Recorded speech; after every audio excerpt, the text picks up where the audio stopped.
Okay. Science, then. What's science? I mean, why is something scientific? What marks something as being sensible science or nonsensical, non-science masquerading, etc.? On the one hand, and since you're going to answer fully, how do you feel about left criticisms of science? Leftists who criticize science as being, whatever they say, it's imperial or it's sexist or it's rooted in Western whatever, and so on. Well, like anything that we understand about at all with regard to things as complicated as human affairs, the answers are pretty trivial. If they're not trivial, we don't understand it. There is a category of intellectuals who are undoubtedly perfectly sincere, who, if you look at it from the outside, what they're actually doing is using polysyllabic words and complicated constructions, which apparently they seem to understand because they talk to each other. Most of the time I can't understand what the heck they're talking about. Even people are supposed to be in my field. It's all very inflated and, a lot of prestige and so on. That has a terrible effect in the third world. In the first world, the rich countries, it doesn't really matter that much. So if a lot of nonsense goes on in the Paris cafes or the Yale comparative literature department, well, okay. On the other hand, in the third world, popular movements really need serious intellectuals to participate. And if they're all ranting postmodern absurdities, well, they're gone. I mean, I've seen real examples, could give them to you. But so there is that category. And it's considered very left-wing and very advanced and so on and so forth. Well, some of what appears in it actually makes sense. But when you reproduce it in monosyllables, it turns out to be truisms. So yes, it is perfectly true that if you look at scientists in the West, they're mostly men. And it's perfectly true that women have had a hard time breaking into the scientific fields. And it's perfectly true that there are institutional factors determining how science proceeds that reflect power structures. I mean, all of this can be described literally in monosyllables, and it turns out to be truisms when you... Okay. On the other hand, you don't get to be a respected intellectual by presenting truisms in monosyllables. Now, a lot of the left criticism... So when the left, so-called left criticism, I don't consider it left, when the left criticism, so-called, happens to be accurate, well, okay, that's fine. So if you point out a lot of things, just like what I mentioned, there are a lot of them, no, that's fine. Point it out, everybody can understand it, you take a look, you see it's true, and so on. On the other hand, a lot of the so-called left criticism seems to be pure nonsense. In fact, that's been demonstrated conclusively. So there's a very important book by Jean Bricmont and Alan Sokal, I forget what it's called, Dangerous Illusions or something, where they simply go through they happen to concentrate on Paris, which is the center of the rot, but it's all over. And they go through the most respected French intellectuals and run through what they say about science. And, it is so embarrassing that you kind of cringe when you read it. Actually, sometimes, one of my most striking ones is one of the very few who actually is a scientist and knows something about science. Latour has a background in science and philosophy of science. They go through an article of his, and I think I'm remembering it correctly, in which somebody in France or somewhere had discovered that one of the pharaohs had died of tuberculosis, and they did it by analysis of whatever DNA or something. Latour wrote an article ridiculing this because it's totally absurd. Because nobody had talked about tuberculosis. Tuberculosis was only discovered in the 19th century. And everything's a social construction, and therefore it wasn't constructed yet. So it didn't happen. I mean, it's kind of at the level of Bush and Chirac, yeah. But it's taken very seriously, and this is considered very leftist. But one point to look at, I think, is that the description of intellectuals, the description of journalists, and now the description of this sector of part of what calls itself the left, you have something similar going on, even though the price is much lower. You have those guys sitting in the air-conditioned rooms bombing the hell out of the world for their careers, for their status, because of their reflexive lessons that they've learned. And then over here you have people who are in literary criticism or whatever field they might be in, who are also completely divorced from reality or obscuring it or dolling it up for similar reasons. Of course, the price is much less. I mean, it's high, but it's... In the third world, it's high. But it's in still... the rich countries, it's just a pain in the neck. Still not like bombing the world. Yeah, I think... But it's the same phenomenon. They're hard to understand. I mean, they're nice people. A lot of them are friends. And if you look at what's happening, I think it's pretty easy to figure out what's going on. I mean, suppose you're a literary scholar at some elite university, or anthropologist or whatever. I mean, if you do your work seriously, that's fine, but it's not very. I mean, you don't get any big prizes for it. On the other hand, you take a look over in the rest of the university, and you got these guys in the physics department and the math department, and they have all kind of complicated theories, which of course we can't understand, but they seem to understand them, and they have principles, and they deduce complicated things from the principles, and they do experiments, and they find either they work or they don't work, and that's really impressive stuff. So I want to be like that too. So I want to have a theory in literary, in the humanities, literary criticism, anthropology, and so on. There's a field called theory. We're just like the physicists. They talk incomprehensibly. We can talk incomprehensibly. They have big words. We'll have big words. They draw, far-reaching conclusions. We'll draw far-reaching conclusions. We're just as prestigious as they are. Now, if they say, well, look, we're doing real science and you guys aren't, that's white, male, sexist, bourgeois, whatever the answer is. How are we any different from them? Okay, that's appealing. And there are other things that went on. Remember that a lot of this stuff comes from Paris. And interesting things were happening in Paris in the 1970s.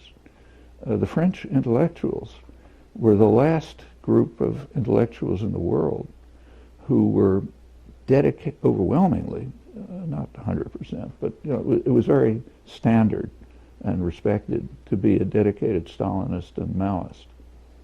Okay, by the mid-70s, that was getting to be a pretty hard position to uphold.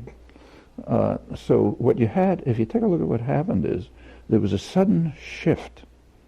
People who had been flaming Maoists and Stalinists suddenly became the first people in the world to have discovered the Gulag, and went on a tear about how everyone else supports, Stalinist and Maoist atrocities, and we're France, of course, so we have to be in front of everyone.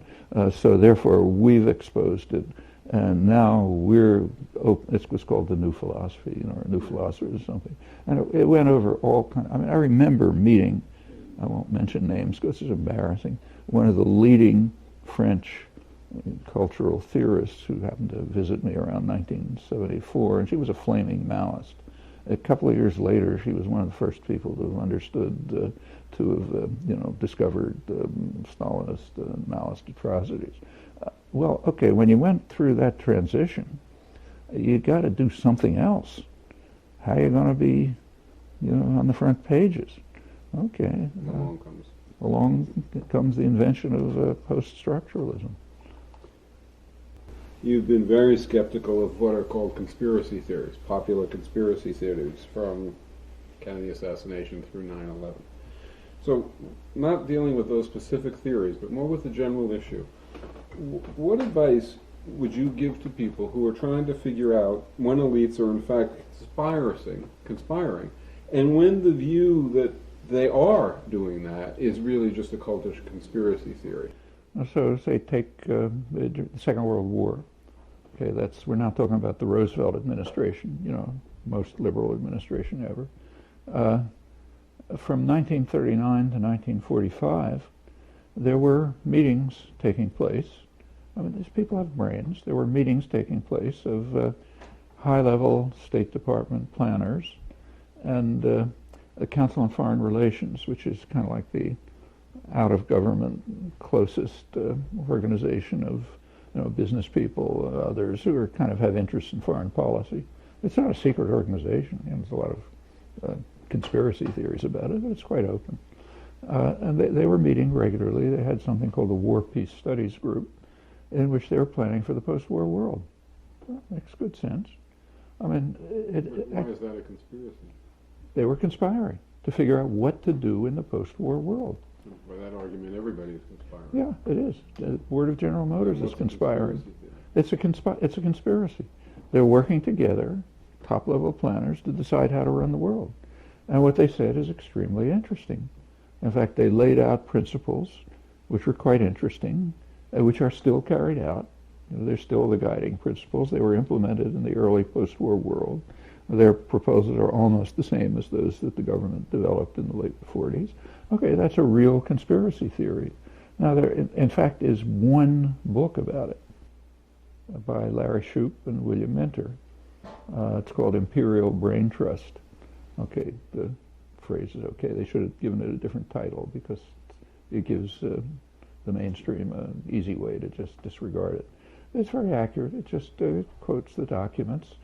It's virtually unmentionable, and the people on the left who are looking for conspiracy theories never mention it. It's a conspiracy, an open conspiracy, which had lots of consequences. It still does. Or take, say, there are some technical conspiracies, like where people go to jail for conspiracy.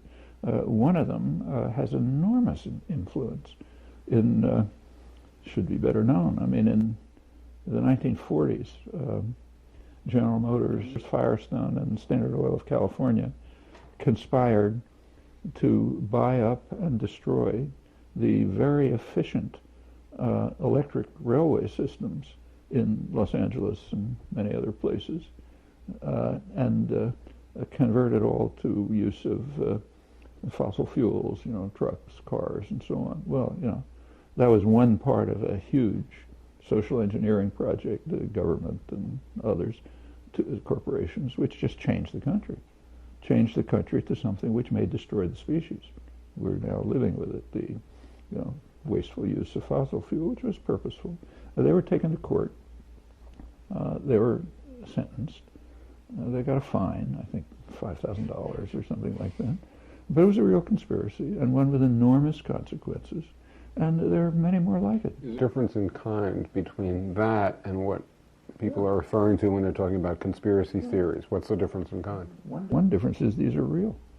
They're real major conspiracies which have huge consequences. But what a lot of people are looking for is some, it's kind of a little bit like the people who listen to Rush Limbaugh. They want an answer. The world is rotten. There must be something going on that we don't know about. And if we could only ferret it out, that would tell us why the world is rotten. Actually, the reason is right in front of your eyes, and there's plenty of evidence about it, but that's not exciting enough. So we want to believe, take, say, the Kennedy conspiracy theories. There's only one interesting question that I know of about the Kennedy assassination. Namely, was it a high-level conspiracy with policy consequences? If it wasn't, then unless you worship royalty, I don't see why it's different from the last killing in Roxbury. You don't want somebody to be killed.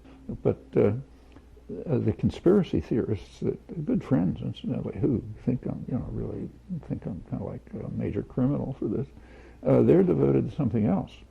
They want to show that there was a high-level conspiracy which took away from us this magnificent person who was going to do all sorts of terrific things, and make it a better world. And it's because they killed him that we got into the awful mess that we're in. Well, there are ways of investigating that. You can look at Kennedy's policies. You can look at his statements. You can look at his actions. You can look at what followed when exactly his advisors, same people, including the Doves, made the decisions. You can see that he was one of the hawkish members toward the hawkish side of his administration. He was dragged kind of reluctantly into a little support for civil rights and a few other things. Who's carrying out the terror wars against Cuba right to the day of the assassination, and on and on. And furthermore, nothing changed. I mean, what changed with the same advisors, the ones who were giving, even the ones who were advising him on withdrawal, how good idea. They did change their positions because the facts changed.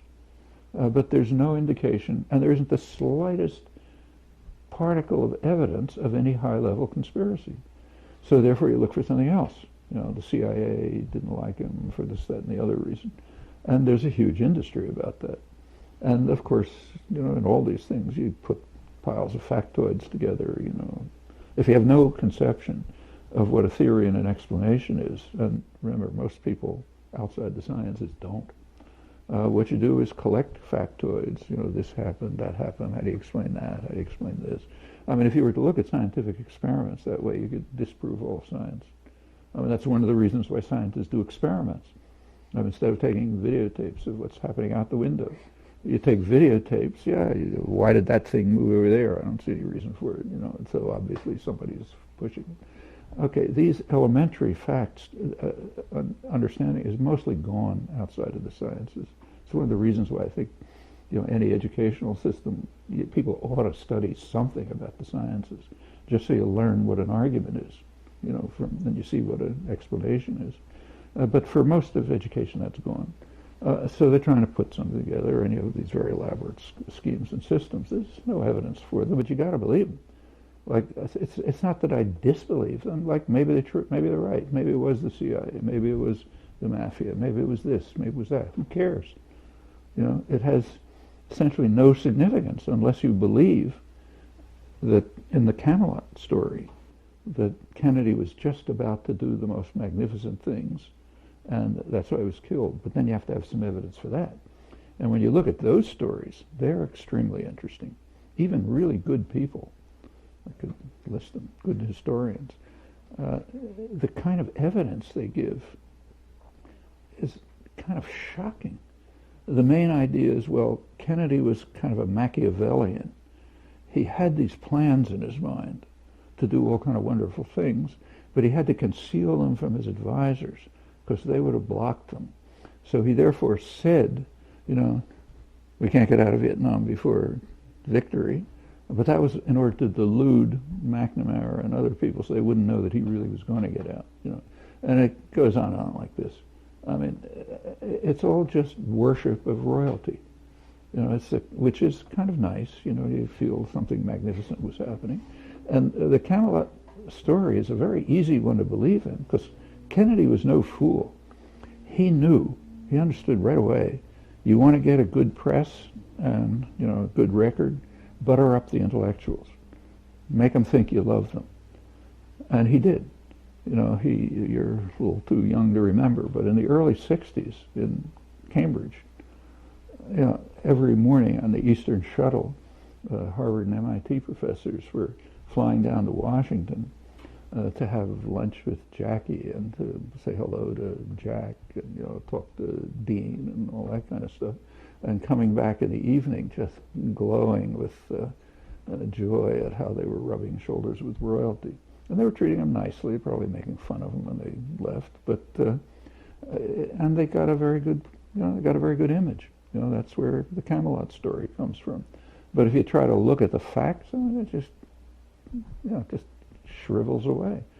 So what you have to do is say, well, the facts really didn't matter. He had these Machiavellian schemes and so on. All right, that's the Kennedy assassination story. The 9/11 one is pretty interesting, actually. It's a huge part of the country. I mean, I think it's like maybe a third of the population or half the population. The activists in it, the people in the center of it, as far as I can tell, very few of them are people with any record or involvement in political activism, doing anything. Maybe a couple here and there. Most of them are just drawn into it. And, and they have factoids too. Like somebody found nanothermite, whatever the hell that is, on the bottom of Building 7 or whatever. Okay. I have no idea what it means or if it means anything. But that's the core of a large part of the evidence that was done by the Bush administration. Now, the people who are writing about this, they are experts in physics and civil engineering on the basis of an hour on the internet. Okay, so you spend an hour on the internet, you become a super expert in civil engineering and physics, and you learn what nanothermite is, and and so on. And it's kind of like, I mean, I don't have to tell you what it takes to understand something about physics. It's not an hour on the internet. They've managed to collect a very small scattering of architects and one or two people who are supposed to be scientists and a couple of others who write articles in the Journal of 9/11 Studies and maybe sometimes in an online journal somewhere. And so, okay, that proves that the scientific world is with us. And then comes along a big story. There's some obvious questions. Like, suppose the Bush administration did it. Why would they blame Saudis? Are they insane? I mean, they wanted to invade Iraq, right? Everybody agrees with that. So why don't they blame Iraqis? Okay, if they had blamed Iraqis, open and shut case. You get the whole countries for you, you get a UN resolution, and NATO supports you, you just go ahead and invade Iraq. Since they blamed Saudis, therefore harming themselves, that's their closest ally, they had to go jump through hoops to try to invent stories about weapons of mass destruction and connections to Al-Qaeda and all this other thing. They finally invaded Iraq. So, like, are they lunatics? I mean, that's one possibility, of course. You got another explanation for why they should blame Saudis? The 9/11 person would say yes, because they're very, very subtle. They're very devious. Yeah, that's exactly what you get. It would have been too obvious if they'd blamed Iraqis, so they had to do it some other way. Yeah, you can you can find answers to anything if you try hard enough. And huge efforts are going into this. Nothing is ever going to happen. They tried it for 7 years. They never indicted Bush. Of course, we're never going to. They go on for another 50 years. It's never going to have any effect. It does have an effect. It diverts a lot of energy and effort from trying to do something like, say, stop the war in Iraq. But of course, that takes effort and it's costly and so on. They also feel extremely brave because it's so risky to write a note on the internet saying, I think Bush is a really bad guy. Wow, you're practically in Guantanamo. And then they can find some guy who, instead of teaching his courses, taught about this stuff and therefore wasn't rehired, which is normal. And I would have never been rehired if I'd done it. I taught courses on this kind of stuff, but in my spare time, you have some duties at a university. But you can put all this stuff together and get some story. So you're feeling very brave and bold, and then come stories about the reasons why people like me don't go along. We're secret CIA agents. We're, I think the phrase is left gatekeepers. There's a category of left gatekeepers. The government inserts into the popular movements people who pretend to be critical, but they're really gatekeepers. They're just trying to stop the real criticism. Bush put the bombs in Building 7 and so on. And you can build up big stories like that, and a lot of people believe them. I mean, it's a little bit like believing that the reason for why my life is collapsing is because the rich liberals who own the corporations are giving everything away to illegal immigrants. It's an answer too. You find some factoids about that. But people who are, kind of at a loss, they don't trust anything rightly. They don't trust institutions. They think everybody's lying to them. Lies are no good. Nothing makes any sense. Okay, these things have a certain appeal. They, like Rush Limbaugh, they have an internal logic. Maybe they'll make, And if you don't understand what an explanation is, a collection of factoids is an explanation. There's one part of it that is pretty striking, at least to me, which is if 30 or 40% of the United States population believes that Bush did it, I mean, obviously it's ludicrous, but 30 or 40% of the population believes he did it. Well, that means there's virtually nothing that the left can say to that 30, 40% of the United States that's worse. I mean, how bad can you get, right? So then you have to ask, why is that 30, 40% not doing anything, given that they think they live in whatever it is that they think? Yeah, they think they're run by a mass murderer who wants to kill the American people. Yeah. Okay, let's go on to the next topic. But it is no, but it is interesting because it says, what do you have to do to talk to that sector of people, not about 9/11, but about changing the world that they live in? I ask a lot of people that. So, you think you're being run by a maniac who wants to kill all the Americans, why don't you do anything about it? The answer is always the same. It's hopeless. Yeah, there's nothing we can do. I mean, we're just victims of some powerful force.